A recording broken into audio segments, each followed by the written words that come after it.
Question दिए थे जो हो गया था।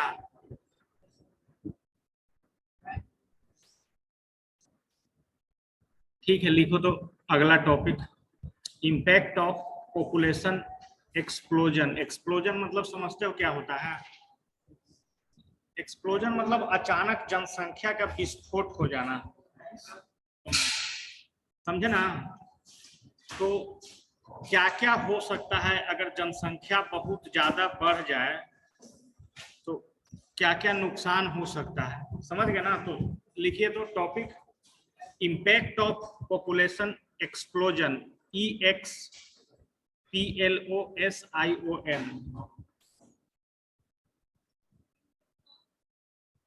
impact of population explosion,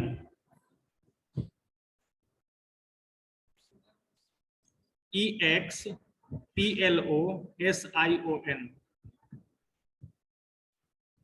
ठीक है, लिखो, when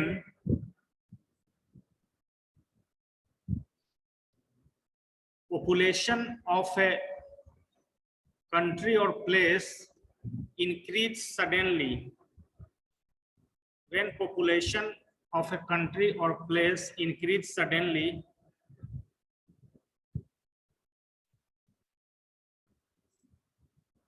then it is called as population explosion, called as population explosion।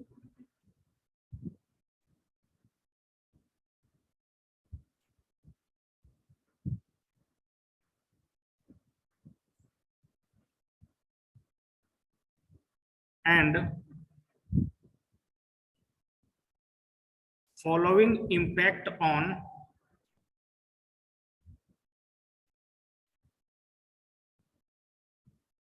population explosion,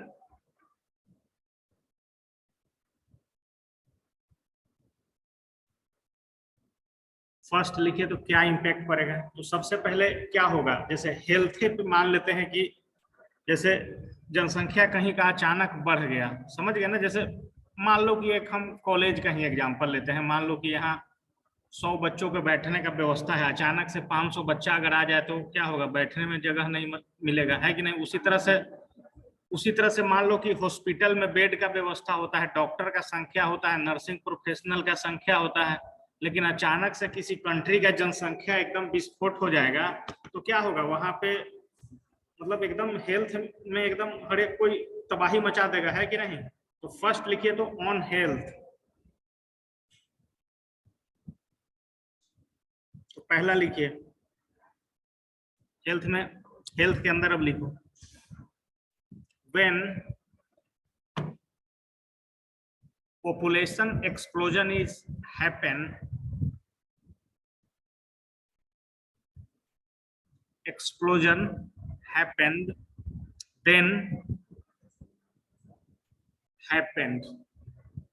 then the country required for more health services, the country required for more health services,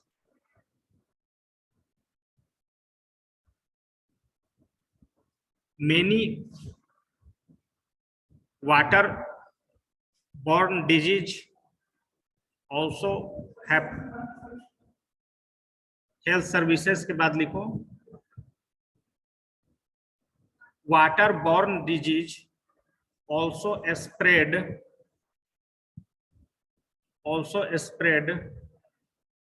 due to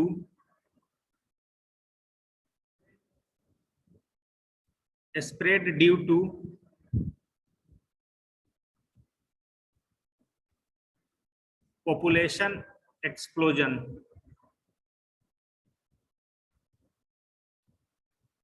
देखिए अब एक चीज समझ लो, जैसे कि यहाँ पे इसको पूरा लिखवाएंगे ना, जैसे हेल्थ वाला में तुम लोग अपने से भी हम बता देंगे हिंट कि हेल्थ में ये इफेक्ट होता है, तो तुम लोग लिख सकते हो, समझ गए कि नहीं? सेकंड लिखिए तो सेकंड, पहला हेल्थ पे क्या इफेक्ट पड़ेगा? बहुत सारा रोग फैल सकता है, मान लो कि ये तो वाटर बॉर्न डिजीज बोल दिया ना, जैसे कि ये पुराने जमाने से ले लिया है, जैसे कि मान लीजिए कि कहीं अभी भी होता है वैसा, मान लो कि कहीं नदी तालाब से लोग अगर पानी ले रहा है, यूज कर रहा है, तो वहां पे अगर जनसंख्या बहुत ज्यादा बढ़ जाएगा तो गंदा भी उतना ही ज्यादा होगा। समझ गए कि नहीं? तो दूसरा लिखिए, तो दूसरा क्या इफेक्ट पड़ेगा? ग्लोबल वार्मिंग बढ़ेगा। दूसरा ग्लोबल वार्मिंग। और ग्लोबल वार्मिंग कैसे बढ़ेगा? ग्लोबल वार्मिंग से क्या समझते हो, बताओ क्या?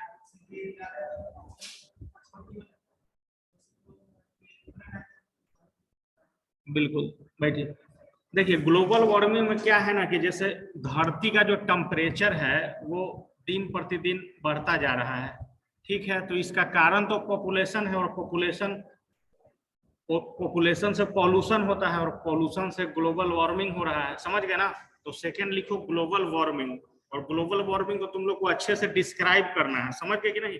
अब ग्लोबल वार्मिंग कैसे हो सकता है? जैसे कि मान लो, जैसे जैसे जनसंख्या बढ़ रहा है, आदमी के पास पैसा आ रहा है, तो पहले आज से 20 साल पहले चलोगे तो एक भी एयर कंडीशन नहीं होता था गांव वाँव में। अब देख रहे हो ना, जैसे जैसे पैसा आ रहा है तो कूलर, कूलर के बाद एसी लगता जा रहा है, और जितना ज्यादा वो सब लगेगा उसमें गैस होता है जो ग्रीन हाउस को इफेक्ट करता है। समझ गए कि नहीं? वो सब गैस होता है जो ग्लोबल वार्मिंग को बढ़ावा देता है। मतलब जो ओजोन का लेयर है ऊपर में एटमॉस्फेयर में, तो उसको क्षति पहुंचाता है। उससे उससे मतलब क्या होगा कि हानिकारक जो रेडिएशन है सूर्य से वो तो धरती पर आएगा ही, लेकिन क्या होगा कि देखते हो ना, जैसे रूम को ही ठंडा करना है, 10 को एसी इसमें लगाएंगे तो रूम तो ठंडा होगा, लेकिन बाहर जो एग्जॉस्ट करेगा गैस, उससे क्या होगा? उससे टेम्परेचर बाहर का बढ़ेगा। तो ये तो एयर कंडीशन का हो गया। उसी तरह से जो मोटर व्हीकल का संख्या बढ़ता जा रहा है, समझ रहे हो ना? आज से 50 साल पहले चलोगे तो उतना गाड़ी उड़ी नहीं होता था, साइकिल होता था, बैलगाड़ी होता था, इस तरह का होता था। लेकिन अब धीरे धीरे क्या हो रहा है कि आदमी के पास पैसा हो रहा है, तो उतना ज्यादा मोटरसाइकिल, कार जो भी है, बहुत ज्यादा संख्या बढ़ गया है। तो इसके कारण भी ग्लोबल वार्मिंग हो रहा है। हो रहा है कि नहीं? हाँ, अब जैसे कि घर में अगर एक बच्चा है और वो बड़ा हुआ तो एक मोटरसाइकिल होगा, लेकिन हो सकता है कि अब 5 बच्चा है, पांचों के पास पैसा है, तो 5 को मोटरसाइकिल, 5 को कार, तरह तरह का चीज रख सकता है। तो ये भी ग्लोबल वार्मिंग को बढ़ावा दे रहा है। समझ गए ना? तो ग्लोबल वार्मिंग कैसे मतलब हो रहा है, इसका कारण क्या है, सब तुम लोग लिख सकते हो कि पॉपुलेशन के कारण कैसे ग्लोबल वार्मिंग बढ़ रहा है। समझ गए कि नहीं? तीसरा लिखिए, डिफॉरेस्टेशन। स्पेलिंग बोला है, डिफॉरेस्टेशन,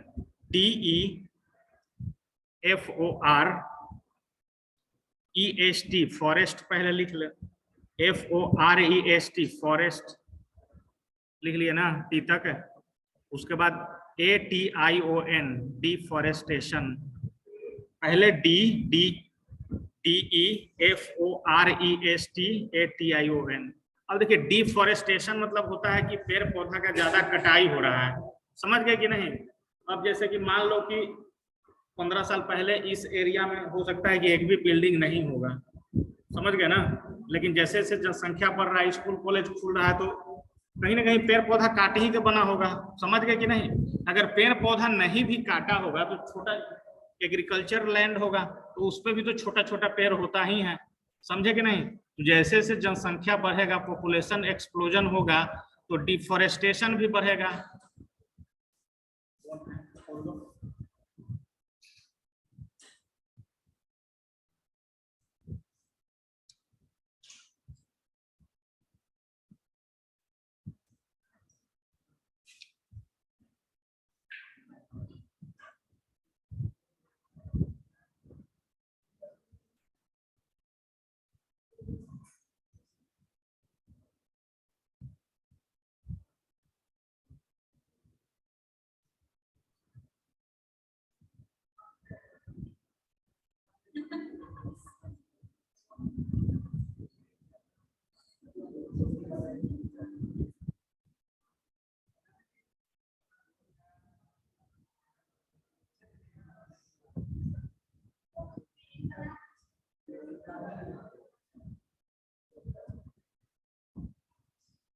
डिफॉरेस्टेशन का मतलब समझ में है कि नहीं?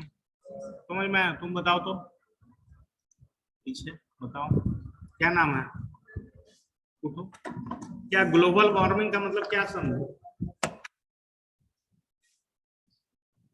जोर से बताओ, गलत या सही, कुछ भी तो बताना ही पड़ेगा। एग्जाम में गलत लिखिए या सही लिखिए, नहीं लिखोगे तबे फेल करता है। गलत भी लिख के कुछ भरोगे तो हो सकता है कि नंबर 10 नंबर में 2-3 नंबर मिल ही जाए, पास हो जाओगे। तो बताओ जल्दी,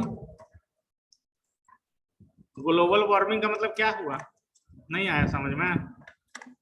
पूछ, चलो तुम बताओ, तो तुम लोग बात कर रही हो, तुम बताओ ग्लोबल वार्मिंग का मतलब क्या?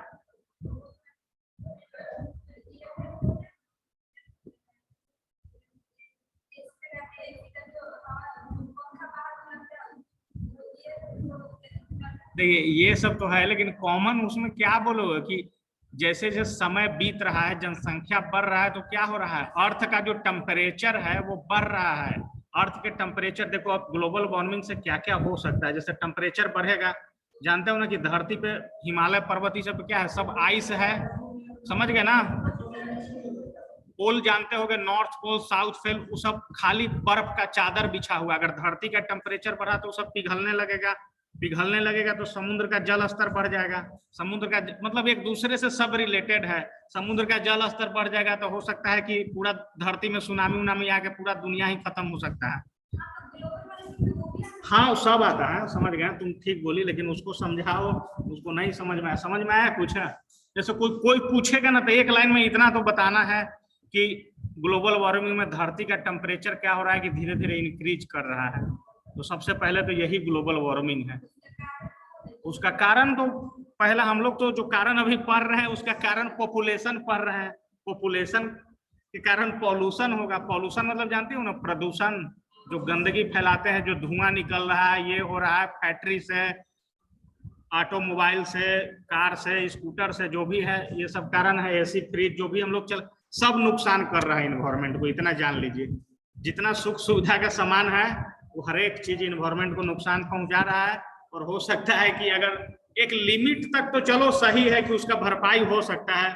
मतलब इतना सारा पेड़ पौधा है तो जैसे क्या होता है कि जो जहरीला गैस निकलता है तो उसको कोई पचाने वाला भी होना चाहिए, है ना? जैसे हम लोग कार्बन डाइऑक्साइड क्या करते हैं, छोड़ते हैं, समझ गए ना? तो उसको पेड़ पौधा तो ले लेता है, लेकिन एक समय ये भी हो सकता है, देखो अब इसका कारण ये भी है ग्लोबल वार्मिंग का, बैठ जाओ दोनों। ग्लोबल वार्मिंग का कारण ये भी है कि पेड़ पौधा बहुत सारा काट रहे हैं, ठीक है? अब जो हम लोग कार्बन डाइऑक्साइड छोड़ रहे हैं वो एब्जॉर्ब नहीं हो पा रहा है, तो उसके कारण भी टेम्परेचर बढ़ रहा है धरती का।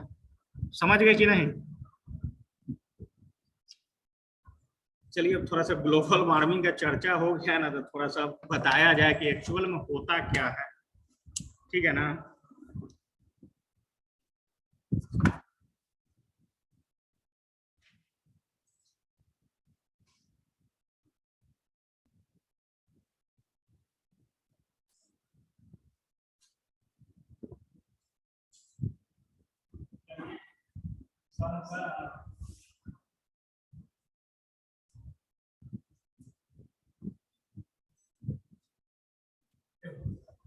से क्या होता है कि रेडिएशन आता है। रेडिएशन करने का मतलब है तो धरती पे हर एक जगह एक जैसा नहीं है, क्लियर है ना? मान लो कि यहाँ पे बर्फ का चादर बिछा हुआ है, ठीक है ना? तो बर्फ का जो चादर बिछा हुआ है तो उस एरिया से जो सनलाइट आता है वो बिना एब्जॉर्ब हुए टकरा के वापस लौट जाता है, ठीक है?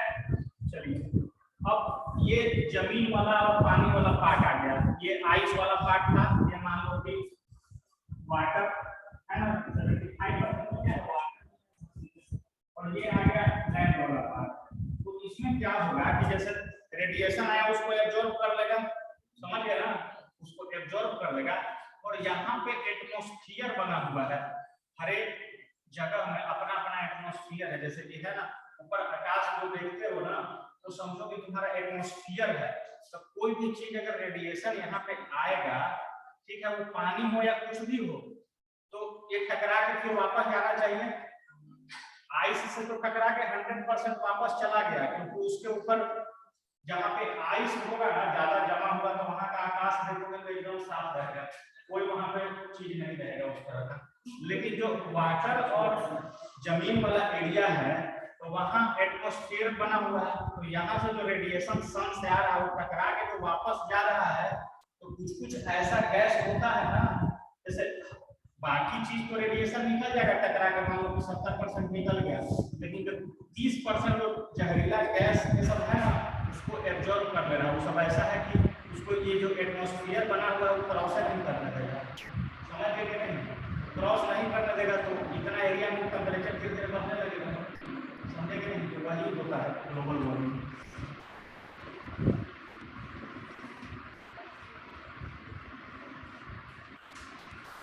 ज्योग्राफी में ये सब ज्यादा पढ़ा जाता है, समझ गए कि नहीं? तुम लोग पढ़े भी होगे, हो सकता है कि 9th-10th में पढ़े, 10th में पढ़े होगे। तो चलिए, ग्लोबल वार्मिंग और डिफॉरेस्टेशन हो गया, ये क्यों हो रहा है? ज्यादा जनसंख्या बढ़ने के कारण, समझ गए कि नहीं? नेक्स्ट लिखो।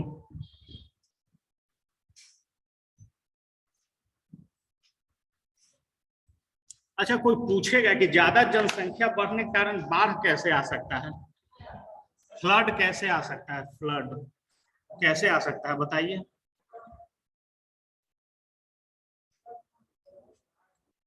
बताओ। जैसे देखे हो ना, आ भी रहा है, उत्तराखंड वगैरह में देखते हो कहीं भी बादल फट गया, कहीं भी आगे अचानक केदारनाथ में हुआ था 4-5 साल पहले, तो वो बाढ़ क्यों ज्यादा आ रहा है? आजकल असम में आया हुआ है, अभी पूरा डूबा हुआ है, सुने होंगे। देखिए, तो इसका वही कारण है, देखो अब बहुत सारा नदी है जो ग्लेशियर से निकलता है, समझ गए कि नहीं?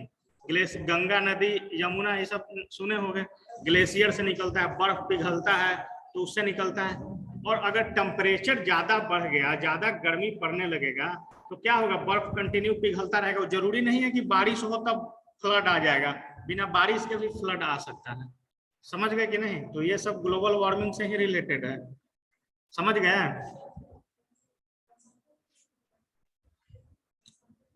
भाई, जनसंख्या के कारण ही तो इतना सारा पेड़ पौधा कट रहा है। जैसे मान लो कि पहले नदी पे क्या होता था, बांध होता था, ठीक है ना, पेड़ पौधा रोपा हुआ है तो उसमें मिट्टी नहीं ज्यादा कटता था। अब सारा मिट्टी काट दिया है आदमी, तो बांध भी टूट सकता है कि नहीं? सिंपल एग्जांपल है। जितना भी दुनिया में 90% प्रॉब्लम है ना, वो जनसंख्या एक लिमिट तक, जैसे कि कल पढ़े थे ना मालथूजियन कर्व पढ़े थे ना, उसमें क्या बताया था कि लाइन क्रॉस कर जाएगा ना पॉइंट ऑफ क्राइसिस वाला, तो ये सब जितना दुनिया का प्रॉब्लम है ना, सबका जिम्मेदार जनसंख्या ही है, समझ गए? ऐसा तो नहीं ना है कि जैसे कि आप पानी का बर्बादी आप कर रहे हैं ना, प्यूरिफायर लगाकर कर रहे हैं, पानी का बर्बादी देख रहे हो, जितना पीते हो उससे ज्यादा बर्बाद होता है उसमें, तो कहीं ना कहीं तो ग्राउंड वाटर लेवल क्या हो रहा है? कम हो रहा है। अगर एक आदमी पिएगा तो कम बर्बादी होगा, अगर 100 आदमी पिएगा तो ज्यादा। तो जितना प्रॉब्लम दुनिया में है सबका जनसंख्या है कारण।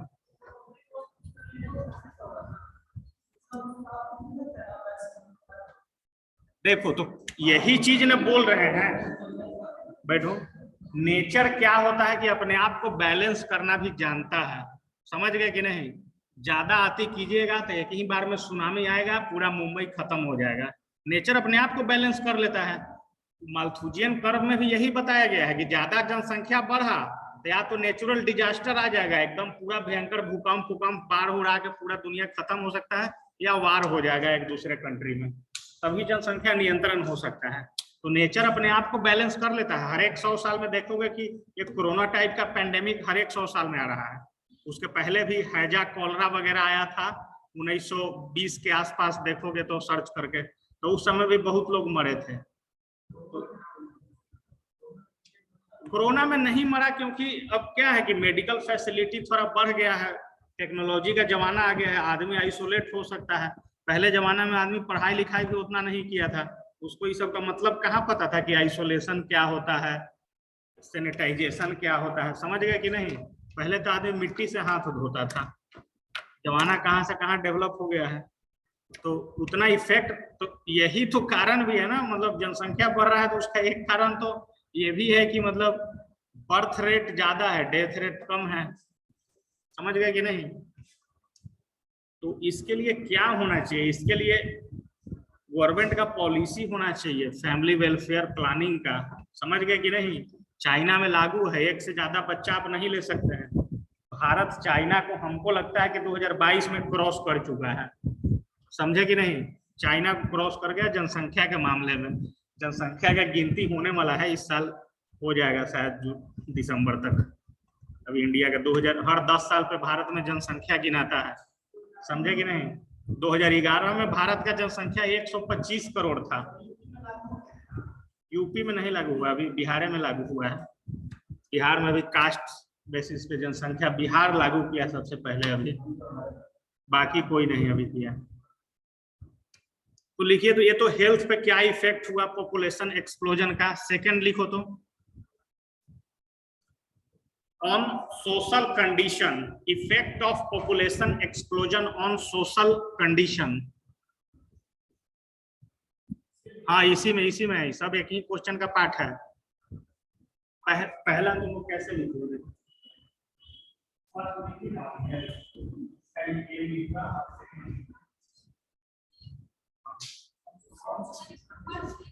हाँ, on social condition.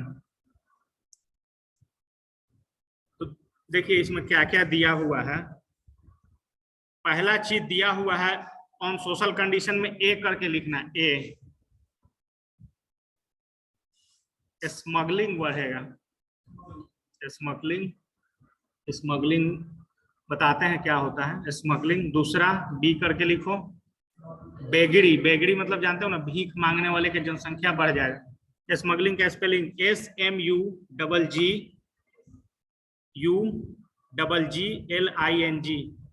Smuggling. B में लिखना है बेगड़ी। तीसरा ह्यूमन ट्रैफिकिंग, ट्रैफिक TRAFFIC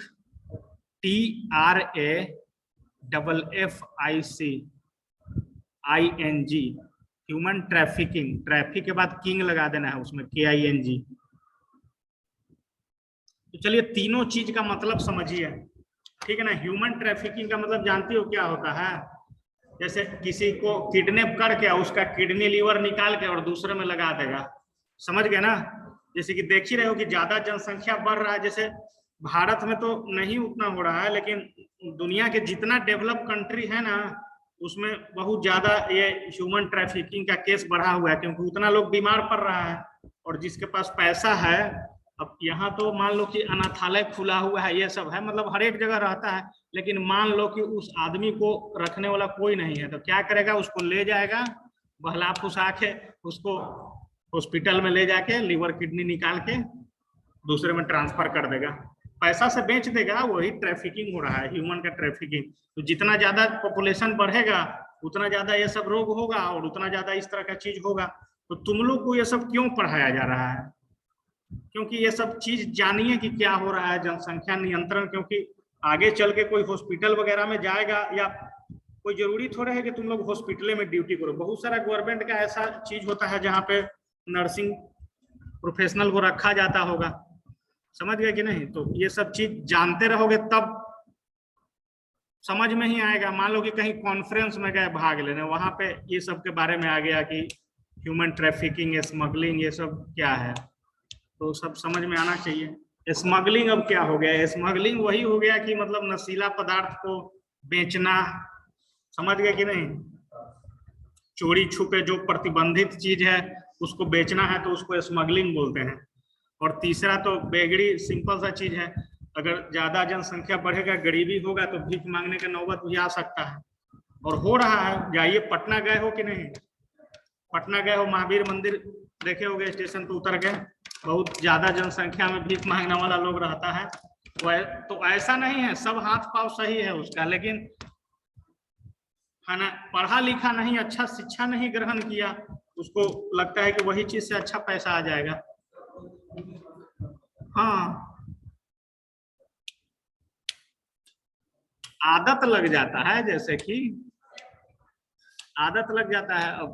अब वो भी सोचेगा कि जितना आदमी आएगा ट्रेन से उतना ज्यादा हमको चंदा मिलेगा।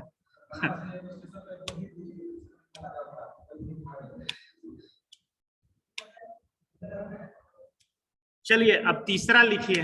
ये हो गया ऑन सोशल कंडीशन में 3 चीज आया। बेगड़ी स्मगलिंग और ह्यूमन ट्रैफिकिंग।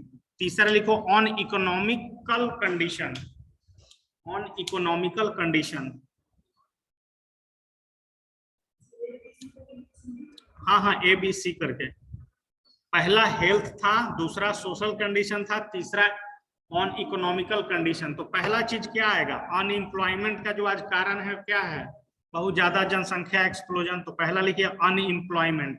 अनएम्प्लॉयमेंट मतलब बेरोजगारी, जिसको हिंदी में लिखना है वो हिंदी में लिख लो, बेरोजगारी, अनएम्प्लॉयमेंट। बी लिखो इसका प्रोवर्टी, गरीबी का शिकार।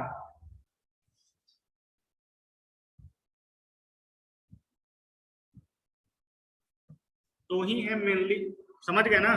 अब जैसे कि हम हैं लैपटॉप लिए हुए हैं, हो सकता है कि हमारा 4 भाई रहता तो हम पेरेंट्स नहीं ले पाते या हम खुद नहीं ले पाते, समझ गए कि नहीं। तो गरीबी जरूरी नहीं है कि खाना पीना मिल जाए, तो वही एक होता है बिलो प्रोवर्टी लाइन। खाना पीना तो सबको इंडिया में मिल रहा है, लेकिन जो आपका, देखो यहाँ पे 2 चीज समझो तुम लोग, एक होता है नीड, एक होता है डिमांड। तो नीड का मतलब क्या होता है बताइए। जैसे रोटी कपड़ा और मकान है वो हम लोग का नीड है, लेकिन डिमांड में क्या आएगा कि हमको बढ़िया मोबाइल चाहिए, कपड़ा में भी बढ़िया कपड़ा चाहिए, 3 पीस चाहिए, जूता में 100 रुपया वाला नहीं चाहिए, ब्रांडेड चाहिए 4-5 हजार का, तो वो डिमांड हो गया। तो बेसिक नीड तो गवर्नमेंट पूरा कर देती है रोटी कपड़ा मकान से, लेकिन भाई डिमांड का पूर्ति नहीं हो पाएगा अगर जनसंख्या ज्यादा बढ़ा हुआ है तो, समझ गए कि नहीं। पूरे भारत का डिमांड नहीं पूरा हो पाएगा। अगर पूरा भारत देखोगे तो दुनिया में तो गरीबी मतलब 10-15 कंट्री से तो गरीब है, समझ गए कि नहीं। तो उस सोचोगे कि अमेरिका और लंदन टाइप से लाइफ स्टाइल भारत में आ जाए तो नहीं हो सकता है। अगर हम देश के बात करेंगे तो, परिवार का बात करेंगे तो अलग चीज है, अगर देश का भी बात करेंगे तो हम सोचेंगे कि लंदन टाइप से एयरपोर्ट यहाँ क्यों नहीं है इंडिया में, वहां टाइप का सुख सुविधा यहाँ क्यों नहीं है, ऑक्सफोर्ड यूनिवर्सिटी टाइप से कोई यूनिवर्सिटी क्यों नहीं है। तो उसका यही कारण है कि वहां का जनसंख्या 10 करोड़ है, भारत का जनसंख्या 130 करोड़ है। वो सब अपना बना सकता है। वहां क्या है, जनसंख्या कम है, स्कूल कॉलेज खुला हुआ है, वहां का 5 बच्चा पढ़ रहा है, 95 बच्चा दूसरे कंट्री का पढ़ रहा है जाके, तो 95 बच्चा तो वहां जाके पैसा दिया ना जी, वही 5 को, तो देश का तो इकोनॉमिक कंडीशन बढ़ गया। अगर भारत में बात करोगे तो कोटा लोग जाता है तैयारी करने के लिए नीट और मेडिकल का, 10 लाख बच्चा हर साल जाता है राजस्थान, तो दूसरा स्टेट का जाकर पैसा वहां दे रहा है ना, 1.5 लाख 2 लाख रुपए फीस है तो दे रहा है, तो उससे क्या होगा, वहां का डेवलपमेंट तो होगा निश्चित है। लेकिन हम सोचेंगे कि कोटा टाइप का सासाराम क्यों नहीं हो गया, तो नहीं हो सकता है। गवर्नमेंट जब तक ध्यान नहीं देगा, जब तक यहाँ का आदमी वहां पढ़ने जाने लगेगा तो कहाँ से हो पाएगा कोटा टाइप से पढ़ना, समझ गए ना। तो यही होता है। अनएम्प्लॉयमेंट तो समझ ही गए कि जनसंख्या इतना बढ़ चुका है कि सरकार में वैकेंसी उतना नहीं आ पा रहा है। अगर वैकेंसी आ भी रहा है तो एक सीट के लिए 5000 लोग हैं, एक सीट के लिए 5000 लोग। अब उसमें करप्शन यही हो जा रहा है। कभी कभी रेलवे में तो 2011 में 14 में वैकेंसी आया था तो 10,000 सीट था और 90,000 बच्चा का आ गया 100 में 100 नंबर, तब किसको रखेगा, किसको बाहर करेगा। इसी के बाद शुरू हुआ स्टेज 1, स्टेज 2, स्टेज 3 तक अब जा रहा है कि कुछ बच्चा पहला स्टेज में बाहर होइए, मान लीजिए कि 100 में 100 आ गया तो चलिए आपको सिलेक्ट हो जाइए, कुछ सेकेंड स्टेज में बाहर होइए, कुछ थर्ड स्टेज में बाहर होइए, ऐसे हो रहा है। सिर्फ ग्रुप डी 4th कर्मचारी का एक ही स्टेज में है वैकेंसी, बाकी में तो 1-2 स्टेज देना ही है। बिहार में भी सिर्फ बचा हुआ है सब, जैसे तुम लोग का शायद एग्जाम नहीं देना पड़ता होगा, देना पड़ता है ना, कहीं कहीं तो देना पड़ता होगा, एम्स उम्स में जाने के लिए तो देना पड़ता होगा।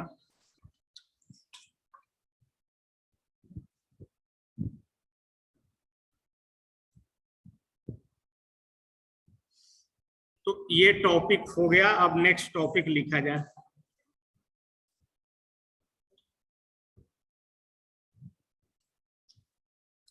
चलिए अब नेक्स्ट टॉपिक लिखे तो population size and distribution in India. Population size and it's distribution in India.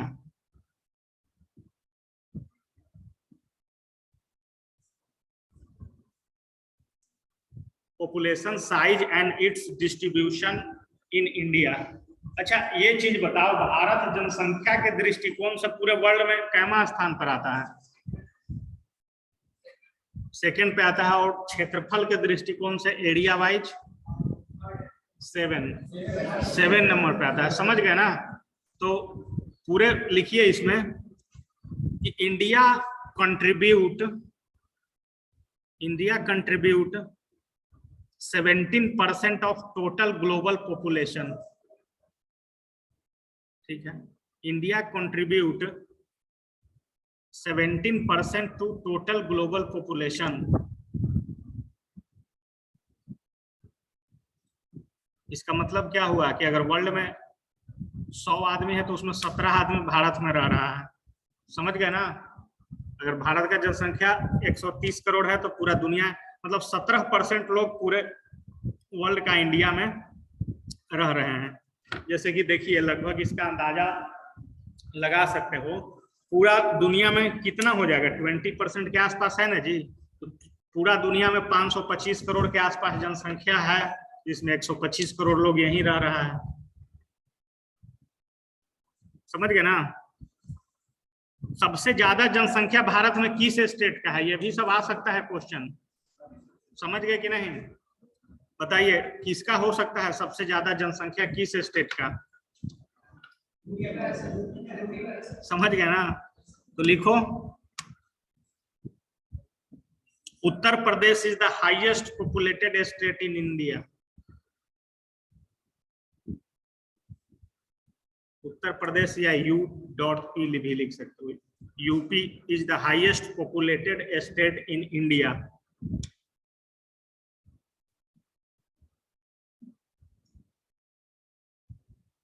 सबसे लोएस्ट जनसंख्या भारत में किस स्टेट का है बताइए?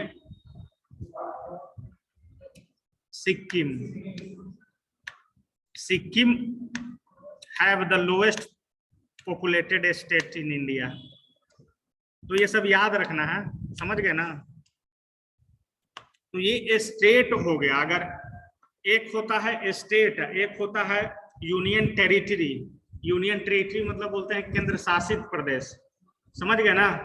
तो अगर केंद्र शासित प्रदेश का बात करोगे तो उसमें सबसे लोएस्ट इसका है लक्षद्वीप का है।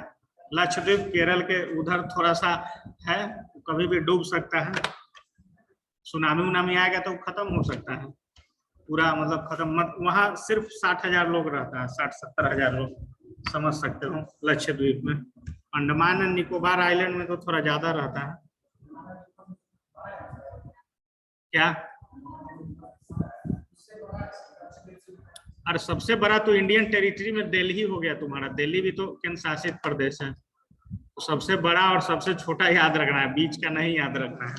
समझ गया ना? होमवर्क लिख लो।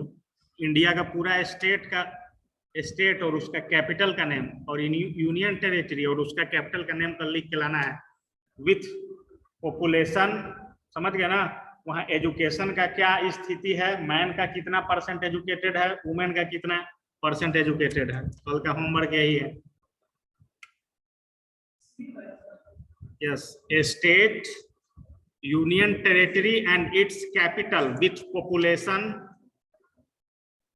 Educational status. ये सब कल पूछा जाएगा कि भारत में सबसे शिक्षा के मामला में सबसे नंबर 1 राज्य कौन है, सबसे कम कौन है। जनसंख्या के मामला में तो आज हो गया चर्चा। समझ गए ना? साक्षरता दर उसको बोलते हैं। समझ गए ना?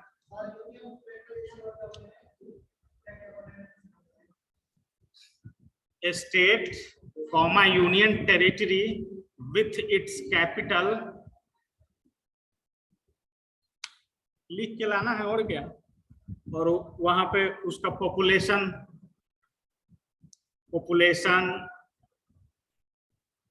एजुकेशन रेट, साक्षरता का दर, लिटरेसी रेट बोलते हैं इसको।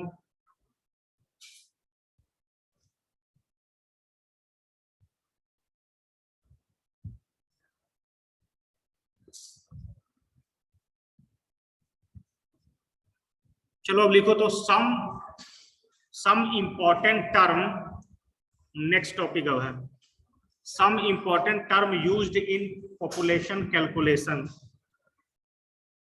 मतलब जनसंख्या के गिनती में कुछ इंपॉर्टेंट टर्म यूज होता है। Some important term use in population calculation.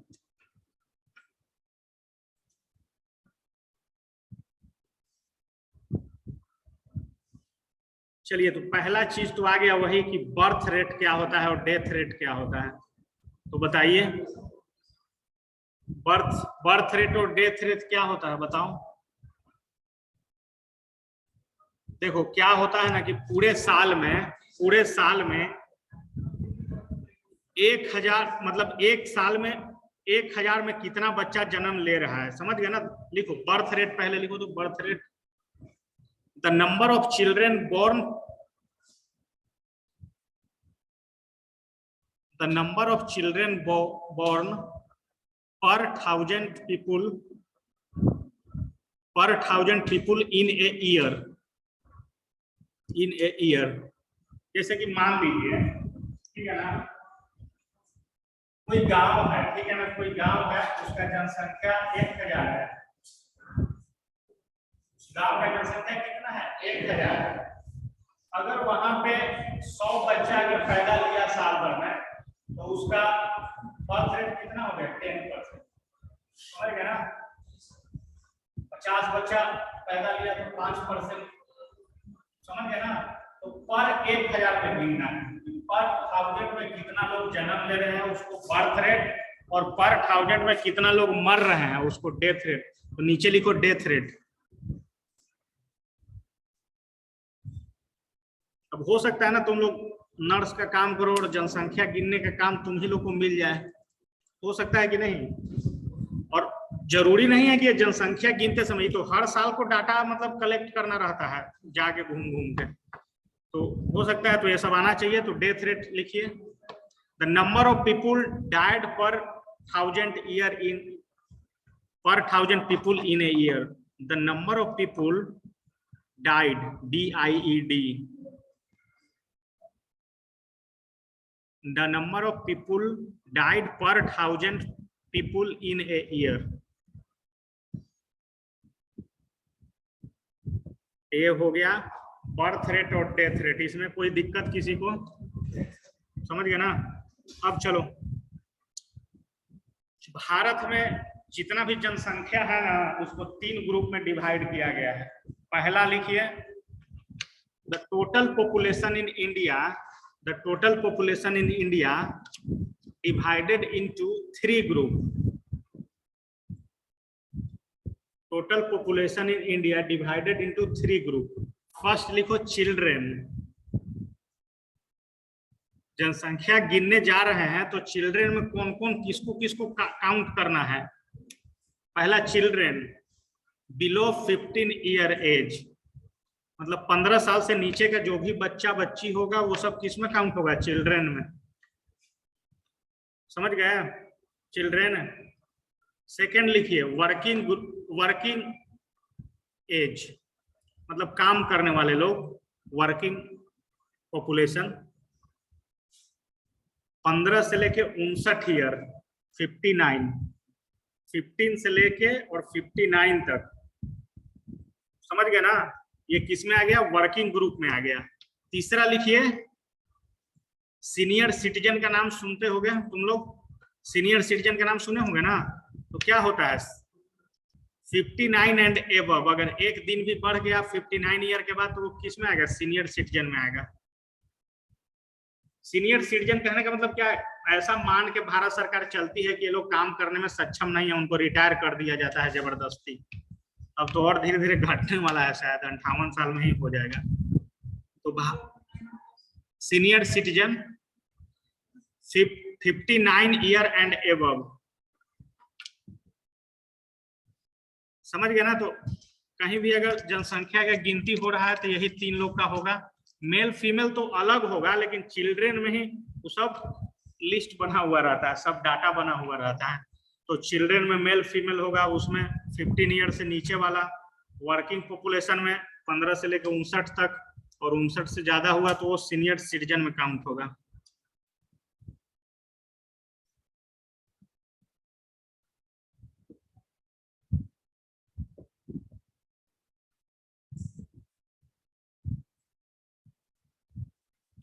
Next लिखो, जैसे बर्थ रेट डेथ रेट लिखे ना, उसी तरह से लिखिए sex ratio.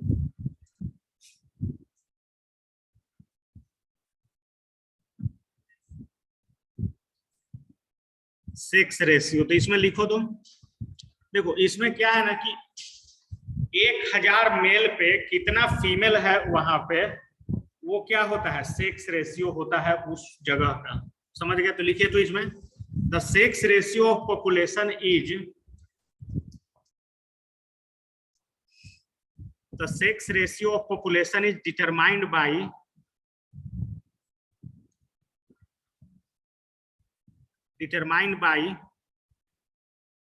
the number of female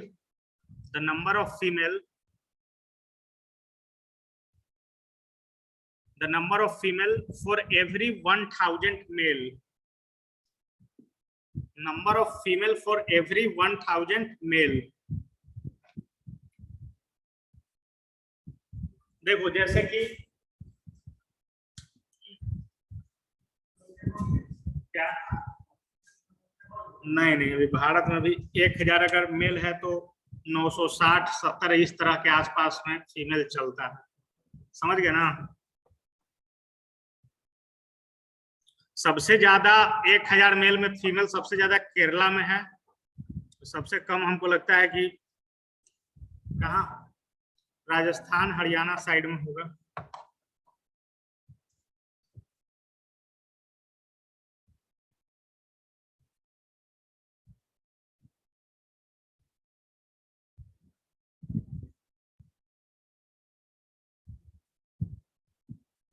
next लिखो डेंसिटी ऑफ पॉपुलेशन।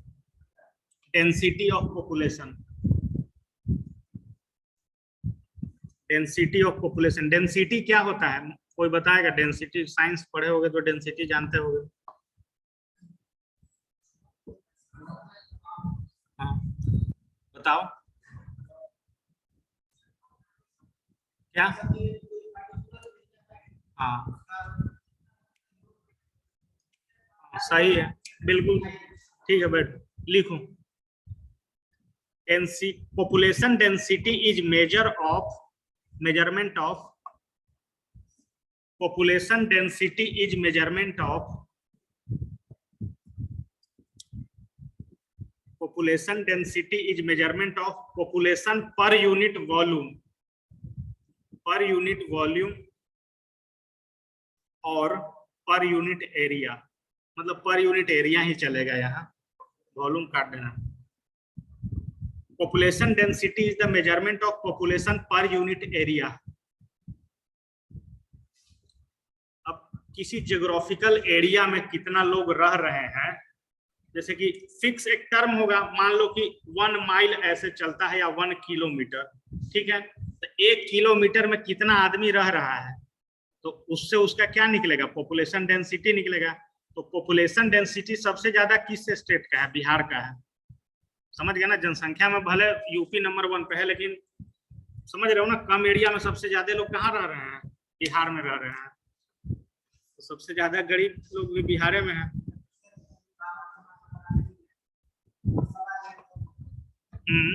उतना लोग बाहर गया हुआ है, सही बता रहे हो।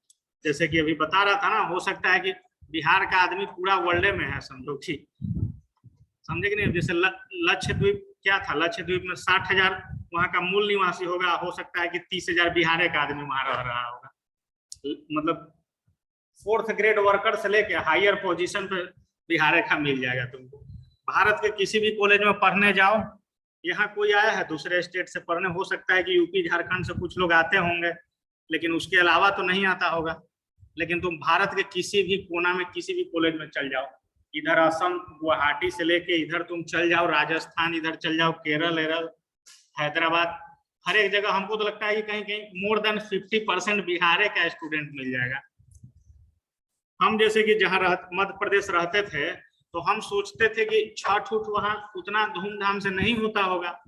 नर्मदा नदी है जबलपुर में, मध्य प्रदेश में, तो हम देखे तो चौक है, पटना इतना भीड़ वहां जबलपुर में था, जो कि अधिकतर तो फेस्टिवल टाइम में लोग अपने घर लौट जाता है। उतना लोग मतलब वहां रहने वाले अपना घर और बना के रह रहे थे। छठ में देखे नर्मदा नदी के किनारे, तो मतलब जैसे पटना में फीलिंग होता है उस तरह का फीलिंग वहां हो रहा था।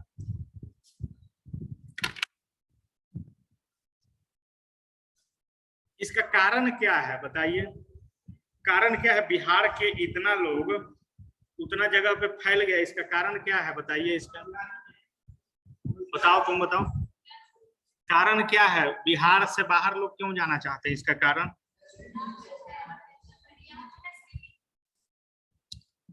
जैसे कि यहाँ बैठ जाओ, यहाँ बात सही है, रोजगार नहीं है। दूसरा चीज है पढ़ाई के भी मामले में, ये बीएससी नर्सिंग वगैरह ये सब पढ़ाई बिहार में इधर 5 साल से शुरू हुआ है, समझे कि नहीं? बाहर के स्टेट में बहुत पहले से शुरू है।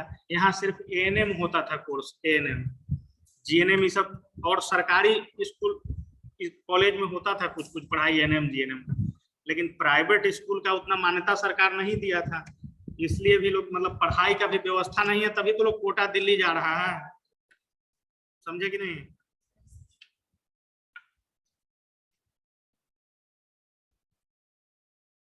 कल ये सब पूछा जाएगा, भारत में कितना स्टेट है, कितना यूनियन टेरिटरी है, उसका कैपिटल कहाँ है, उसका जनसंख्या कितना है, वहां पे लिटरेसी रेट कितना है, वहां पे सेक्स रेशियो कितना है, वहां पे बर्थ रेट कितना है, डेथ रेट कितना है, सब पूछा जाएगा कल, समझ गए ना? तो पूरा तुम लोग प्रिपेयर करके आना भाई।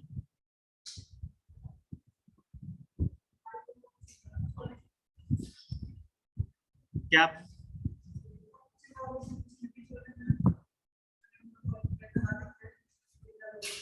वो तो तुरंत 2 मिनट में याद कर लोगे। देखो देखो, तुम लोग कोशिश कर सकते हो पूरा, जैसे कि याद नहीं करना है, कोई चीज को बार बार देखोगे ना तो दिमाग में तुम्हारा फिट हो जाएगा, समझ गए ना?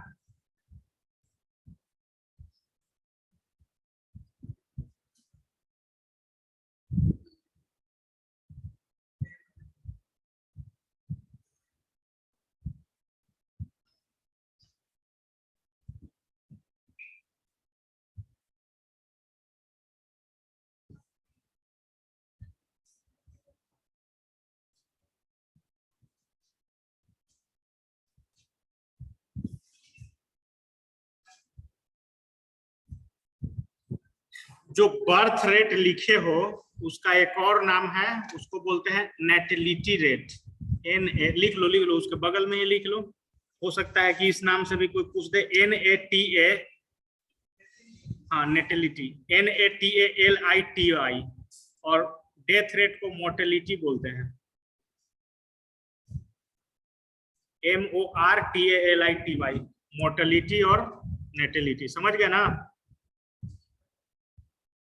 जैसे कि उतना तो तुम लोग को न्यूमेरिकल इसमें आता नहीं, न्यूमेरिकल आता नहीं होगा, नहीं तो इकोनॉमिक्स पढ़ोगे ना, इकोनॉमिक्स का बुक पढ़ोगे आगे चल के ग्रेजुएशन में या ऊपर में MBA करोगे तो इस पे न्यूमेरिकल भी आता है कैलकुलेट करने के लिए, इसका फॉर्मूला बकायदा है, लेकिन उतना नहीं आएगा। इसमें तुम लोग का सिलेबस में दिया हुआ है, ऐसे टाइप का क्वेश्चन आएगा, मतलब पूरा थ्योरी ही थ्योरी है।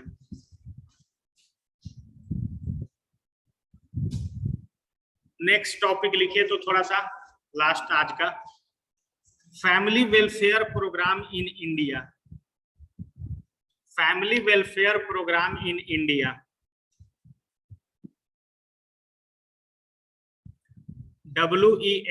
WELFARE, welfare.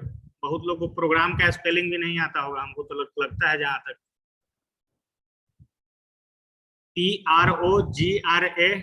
PROGRAMMES, प्रोग्राम्स इन इंडिया। तो सबसे पहले तो इसमें लिखोगे ना कि दुनिया में सबसे पहले फैमिली, सोचिए भारत में सिर्फ लॉ इतना बनता है, दुनिया में सबसे पहले 1951 में ही भारत सरकार family welfare programme, family planning के लिए प्रोग्राम लेकर आई, लेकिन हमको लगता नहीं कि आज तक ये सब बढ़िया से लागू हो पाया है। तो लिखो इसमें, India is the first, India became the first country in the world, India became the first country in the world to launch a family planning program, world to launch a family planning programme, family planning programme या family welfare programme to reduce population growth in the country, family planning programme to reduce population growth in the country. समझिए, पूरे world के लिए 1994 में आया है treaty. दुनिया के जितना देश है यूनाइटेड नेशन में बैठता है, जानते होगे तुम लोग यूनाइटेड नेशन के बारे में, समझ गए ना? यूनाइटेड नेशन के बारे में जानते हो, जहां पूरा देश का आदमी एक साथ बैठ के नियम बनाता है, ठीक है ना? जैसे कि अब भारत में आप न्यूक्लियर बम 10 को छोड़ लीजिएगा, उससे ऐसा नहीं है कि सिर्फ भारत को ही नुकसान है, पूरा वर्ल्ड को नुकसान है। तो इस कारण जनसंख्या इंडिया का बढ़े या चाइना का बढ़े, उससे नुकसान पूरा दुनिया को है, क्योंकि ग्लोबल वार्मिंग पूरा दुनिया में हो रहा है और जनसंख्या कोई कोई कंट्री बढ़ाते जा रहा है, समझ गए ना? तो भारत जैसे कि ऐसा नहीं है, भारत जनसंख्या बढ़ा रहा है लेकिन अमेरिका पॉल्यूशन ज्यादा बढ़ा रहा है, पॉपुलेशन इंडिया बढ़ा रहा है, पॉल्यूशन अमेरिका बढ़ा रहा है। पॉल्यूशन कैसे बढ़ा रहा है? वहां पैसा ज्यादा है, पैसा जा रहा है तो न्यूक्लियर टेस्टिंग ज्यादा हो रहा है, न्यूक्लियर वेपन्स उसके पास ज्यादा है ना? गोला बारूद बम ये सब ज्यादा है, ऑटोमोबाइल ये सब का संख्या ज्यादा है, जो ये सब लैपटॉप मोबाइल ये सब का मैन्युफैक्चरिंग सबसे ज्यादा अमेरिका में होता है, चाइना। अब तो चाइना में होने लगा, चाइना में होने नहीं लगा, संस्था के कारण इंडिया में चाइना मार्केट पकड़ लिया है, समझ गए ना? जैसे कि लेनेवो वगैरह है, वो सब चाइनीज मैन्युफैक्चरिंग होता है, लेकिन डेल एचपी एप्पल ये सब अमेरिका का है। भारत का अगर एक भी ऐसा कंपनी हो जाए ना तो सब गरीबी खत्म हो जाए, लेकिन कुछ भी नहीं है। एप्पल टाइप, जैसे भारत का तो कोई ऐसा मोबाइल कंपनी नहीं है जो पूरे वर्ल्ड में कोई आदमी यूज करता होगा। जैसे इंडिया में तो तुम जान जाओगे कि कोई कोई माइक्रोमैक्स या कुछ ऐसा होता है लावा हुआ है, जो तो सिर्फ इंडिया में जानते होगे, कोई दूसरा कंट्री में पूछोगे कि इंडियन का कोई मोबाइल तो नहीं। लेकिन एप्पल सब कोई जानता है, अमेरिका का, कोरिया का है सैमसंग, ये भी हर एक कोई जानता है, सोनी है जापान का, ये भी सब कोई जानता है। चाइना का तो अब रेडमी हो गया, ओप्पो हो गया, वो तो पूरा मोबाइल है, समझे कि नहीं? रियलमी हो गया, बहुत सारा मोबाइल है, वन प्लस है, सब चाइना का है। तो अभी बहुत सारा ऐसा चीज है जो इंडिया में अभी नहीं है, समझ गए ना? लेकिन थोड़ा सा क्यों नहीं है, इसका कारण क्या हो सकता है? कारण क्या हो सकता है कि भारत में इतना सारा चीज नहीं है? एकदम बिल्कुल सही बात, इंजीनियर नहीं, बढ़िया डॉक्टर भी, बढ़िया नर्सिंग स्टाफ भी। जैसे कि जानते हो सबसे ज्यादा बेस्ट नर्सिंग का पढ़ाई मेडिकल का सबसे बढ़िया भारत के किस स्टेट में होता है बताइए? साउथ में भी कहा, केरला में होता है सबसे बेस्ट। और देखोगे कि केरला से पढ़ के सभी लोग अमेरिका, सऊदी अरब ये सब जगह पे जा रहा है नर्स सब। और क्यों जा रहा है? क्योंकि यहाँ 30,000 मिलेगा, वहां 3 लाख मिलेगा। हाँ, सैलरी नहीं मिलता है। और अगर सैलरी भी तुमको दे दे, तुमको कोई सैलरी भी दे दे और बोले कि जंगल झाड़ में, मतलब इस तरह का, भारत में वैसा नहीं ना है। जैसे लंदन में तुमको हो सकता है कि कम सैलरी में भी अगर तुमको बोल देगा आदमी कि रहना खाना फ्री है, तो तुम तैयार हो जाओगे कि कम से कम लंदन का सफर तो कर ही लेंगे। लेकिन सैलरी ही नहीं है। वो सब देश थोड़ा डेवलप है भी हर एक मामला में, समझ गए ना? भारत में कोई ट्रेन टाइम पे चलता है बहुत कम, लेकिन वो सब कंट्री में अगर 1 मिनट भी लेट हो गया तो वहां का बहुत बड़ा कारण होता है, लेट नहीं हो सकता है। तो बहुत सारा चीज है कि नहीं? जैसे कि अभी पटना से सासाराम का डिस्टेंस कितना है? 140 किलोमीटर के आसपास है।